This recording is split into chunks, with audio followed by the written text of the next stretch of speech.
அன்பு தமிழ் நெஞ்சங்களுக்கு வணக்கம். ஃபர்ஸ்ட் ஷோ நிகழ்ச்சிக்கு உங்களை அன்போடு வரவேற்கின்றேன். இன்றைய ஃபர்ஸ்ட் ஷோ நிகழ்ச்சியில் ரஞ்சித் நடித்திருக்கின்ற இறுதி முயற்சி திரைப்படத்தின் திரை விமர்சனத்தை தெரிந்து கொள்ள போகிறோம். வாங்க நிகழ்ச்சிக்கு போவோம். வட்டிக்காரன்ட்ட மாட்டிக்கிட்டு ரொம்ப அவசரப்படுறாரு ஒரு தொழிலதிபர். அவருடைய கதைதான் இந்த படத்தின் கதை. படத்தோட நாயகன் ரவி என்கிற ரவிச்சந்திரன், அதாவது ரஞ்சித். இவர் ஒரு ஜவுளிக்கடை அதிபர். அழகான மனைவி, அன்பான 2 குழந்தைகள், மகிழ்ச்சியான வாழ்க்கை, அப்படி நல்லா போயிட்டு இருக்கும். இவர் என்ன பண்ணியிருப்பாருன்னா, கொஞ்சம் கடன் வாங்கியிருப்பார். 80 லட்சம் கடன் வாங்கியிருப்பார். எதுக்காக வாங்கியிருப்பாரு? குழந்தைங்களுடைய மருத்துவ செலவுக்காகவும் ஜவுளிக்கடையை இன்னும் பெருசாக்கணும் அப்படிங்கிறதுக்காக வாங்கியிருப்பாரு. ஆனால் கொரோனா வந்துச்சு இல்லையா, அதில் கொஞ்சம் கஷ்டமாயிடும். நஷ்டம் கஷ்டத்தில் கொண்டே விட்டுரும்.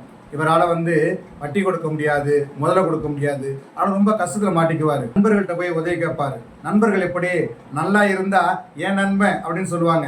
கஷ்டப்பட்டா ஐயோ அவங்ககிட்ட தனியாக ஒதுங்கி இருக்கணும் அப்படின்னு சொல்லுவாங்க. தான் மட்டும் கொடுக்கலனாலும் மற்றவனுக்கும் ஃபோன் பண்ணி நண்பா கொடுத்துடாத, தேடி வந்திருக்கிறான், நான் எஸ்கேப் ஆகிட்டேன், நீ எஸ்கேப் ஆகிடு அப்படின்னு சொல்லுவாங்க இல்லையா. அது மாதிரி நண்பர்கள் தான். அதனால் அலைஞ்சி திரிஞ்சு நண்பர்கள்ட்ட கேட்டு பார்த்துட்டு ஒன்றும் முடியலன்னு வீட்டுக்கு வந்துடுவார். வீட்டுக்கு வந்தால் வட்டிக்காரன் சும்மா இருப்பானா? அவனுக்கு தேவை பணம், வட்டி ரெண்டும் கொடுக்கலன்னு என்ன பண்ணுவாங்க? மிரட்டுவாங்க இல்லையா. வீட்டுக்கு ஆள் அனுப்புவாங்க, வாசல் ஆளுங்க நிற்க வைப்பாங்க. இரவோடு இரவா வீட்டை விட்டு போயிடுவாங்க அப்படின்னு பயந்துக்கிட்டு வட்டிக்காரன் வாசலில் ஆட்களை நிறுத்தி வைப்பான். அங்கிட்ட இங்கிட்ட போக முடியாது, நல்லது கெட்டதுக்கு போக முடியாது. வீட்டை விட்டுட்டு யாராவது ஒருத்தர் தான் வெளியே போகணும் அப்படிங்கிற நிலைமை தான். இவருக்கு வட்டியை கொடுத்த விட்டல் தொகையை மட்டும் நம்பி கொடுக்கிற ரகம் இல்லை. வட்டி கொடுக்க முடியலைன்னா அவங்களுடைய மனைவிய தம்பிக்கு சின்ன வீடாகவும் அவங்களுடைய பெண் குழந்தைய தனக்கு சின்ன வீடாகவும் வைத்துக் கொள்ளக்கூடிய மோசமான பேர் வழி. இந்த பிரச்சனை ரஞ்சித்தையும் எதிர்கொள்வார். அழகான மனைவி, அன்பான குழந்தைங்க, இவங்களெல்லாம் அவங்கள்ட்ட விட்டுறமோ, அவங்க கஷ்டப்படுத்துவாங்களோ அப்படின்னு பயப்படுவார். மன உளைச்சலுக்கு ஆளாவார். மன உளைச்சல்ல முதல்ல நாம தற்கொலை பண்ணிக்குவோம், இந்த குடும்ப பிரச்சனையிலிருந்து வெளியே வந்துடலாம் அப்படின்னு நினைப்பாரு. அது சாத்தியம் இல்லை. மனைவியையும் குழந்தைகளையும் விட்டுட்டு போனால் அவங்க என்ன பாடுபடுவாங்களோ, தனக்கு பின்னாடியே வரட்டும் அப்படின்னு 4 பேருமே இறந்துடலாம் அப்படின்னு நினைப்பார். தற்கொலைக்கு அவர் எடுக்கிற ஒவ்வொரு முயற்சியும் அவருக்கு தோல்வியை தருது. இறுதியில் படத்தோட டைட்டில் பிரகாரம் இறுதி முயற்சி செய்யும் போது அவருக்கு பிரச்சனைகளில் இருந்து விடுதலை கிடைக்கிறது. அதாவது குழந்தைகளும் பொழைச்சிக்கிறாங்க, இவரும் பொழைச்சிக்கிறாங்க. அது எப்படி அப்படிங்கிறது தான் இந்த படத்தோட மீதி கதை.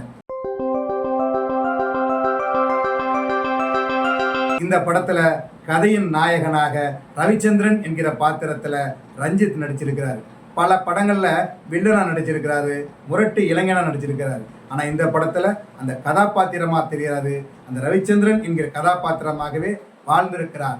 அப்படி ஒரு நடிப்பை இந்த படத்துல கொடுத்திருக்கிறார். தொழிலில் நஷ்டம் ஏற்பட்டு வட்டி கட்ட முடியாமல் வட்டிக்காரனின் மிரட்டலுக்கு அஞ்சி பெரும் மன உளைச்சலுக்கு ஆளாகும் பாத்திரத்தில் நடித்திருக்கிறார் என்று சொல்வதை விட அந்த பாத்திரமாகவே வாழ்ந்திருக்கிறார். அந்த பாத்திரத்தின் வேதனையை, வலியை நம் மனதுக்குள் நன்றாகவே கடத்தி இருக்கிறார். இந்த படம் அவரது திரை வாழ்க்கையில் ஒரு முக்கியமான படம். இந்த படத்தில் குடும்ப தலைவியாக, கணவனின் கஷ்ட நஷ்டத்தில் பங்கெடுக்கின்ற ஒரு அழகான குடும்ப தலைவியாக மேகாலி நடித்திருக்கிறார். அழகு தேவதையாக, அன்பை கொட்டி குடும்பத்தை நடத்துபவராக மேகாலி ஜொலிக்கிறார். கணவனின் கஷ்டத்தை, மன உளைச்சலை அருகிலிருந்து பார்த்து அவருக்கு ஆறுதலும் தேறுதலும் தருகின்ற பாத்திரம். சில இடங்களில் கோபப்பட்டாலும் பல இடங்களில் அன்பை காட்டி அசர வைக்கிறார். நடிக்க வாய்ப்புள்ள வேடம், அதை சரியாக செய்திருக்கிறார் மேகாலி. இந்த படத்தில் வில்லனாக, கந்து வட்டி கொடுங்கோலனாக நடித்திருக்கிறார் விட்டல். அவரது தோற்றமும் நடிப்பும்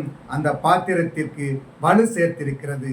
அவரது தம்பியாக நடித்திருப்பவரும் செம மிரட்டலான நடிப்பை வழங்கியிருக்கிறார். அவரது அடியாட்கள் போலீஸ் அதிகாரியாக வருபவர், விசாரணை செய்ய வரும் போலீஸ் அதிகாரி கதிர் என படத்தில் நிறைய பேர் நடித்திருக்கிறார்கள். அனைவரும் நிறைவான நடிப்பை வழங்கியிருக்கிறார்கள்.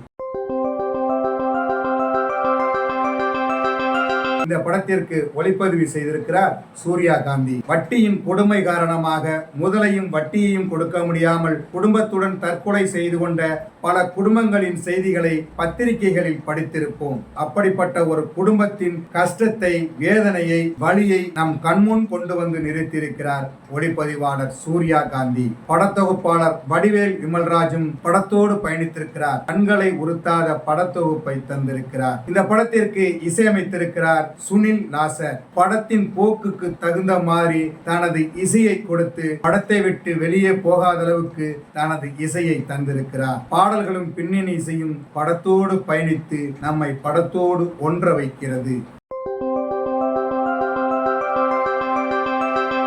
இந்த படத்தின் கதை எழுதி இயக்கியிருக்கிறார் வெங்கட் ஜனா.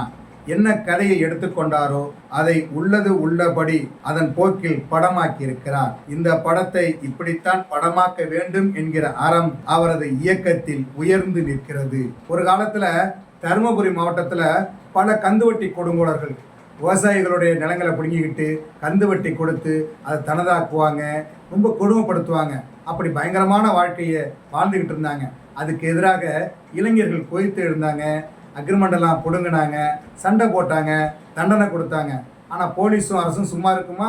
அவங்களுக்கு தண்டனை கொடுத்துச்சு. அது மாதிரி தப்பி வந்த ஒரு சமூக நீதி போராளி, உழைக்கும் மக்களுக்காக தங்கள் வாழ்க்கையை அர்ப்பணித்த அந்த போராளி இங்கு கஷ்டப்படும் ஒரு தொழிலதிபரின் குடும்பத்தை காப்பாற்றுகிறார். கந்துவட்டி கொடுங்கோலனை போலீஸ் கைது செய்ய காரணமாகவும் இருக்கிறார். அதையும் இந்த படத்தில் பேசியிருக்கிறார் இயக்குனர். தான் எடுத்துக்கொண்ட கதைக்கு மிக நேர்மையாக இருந்து கமர்சியல் என்று கதையை கூறு போடாமல் கதை என்ன கேட்டதோ அதற்கான காட்சிகளை படத்தில் வைத்து படத்திற்கு நியாயம் சேர்த்திருக்கிறார் இயக்குனர் வெங்கட் ஜனா. அவருக்கு நம்முடைய பாராட்டுகளும் வாழ்த்துக்களும். என்ன நேயர்களே, இறுதி முயற்சி திரைப்படத்தின் திரை விமர்சனத்தை தெரிந்து கொண்டீர்களா?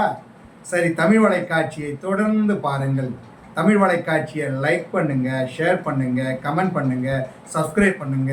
தமிழ் வலைக்காட்சியின் புதிய அப்டேட்டுகள் உடனுக்குடன் உங்களுக்கு தெரிய வர அருகில் உள்ள பெல் பட்டனை மறக்காமல் அமுக்குங்க. கலை இலக்கியம் யாவும் மக்களுக்கு.